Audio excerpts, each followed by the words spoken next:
আমার জগন্নাথের সাথে একটা খুব বিশেষ কি বলে রিলেশনশিপ আছে। কেন আমি ইসকনে যখন নূতন মানে স্টুডেন্ট এজে যখন আমি স্কুলে ছিলাম, তখন প্রথমবার আমি যে এটা অ্যাট্রাক্ট হলাম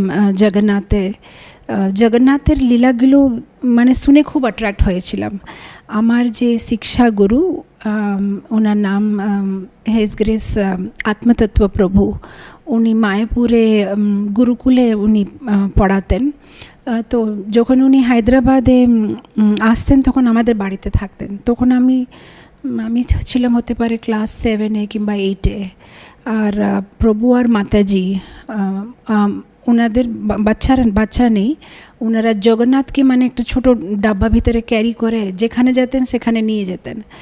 আর আত্মতত্ত্ব প্রভু এত সুন্দরভাবে মানে লীলাগুলো বলতেন। উনি ছিল প্রভুপাদের শিষ্য। মানে আমরা ছোটোবেলা তো ওনার এই কথাগুলো শুনে মানে একদম খাওয়া দাওয়া সব ভুলে যেতাম আমরা। মানে আমরা কি বলি, পরীক্ষিত মহারাজের মতো হয়ে যেতাম আমরা ছোটোবেলা। মানে এত সুন্দরভাবে উনি মানে জগন্নাথের লীলাগুলো বলতেন। বিশেষ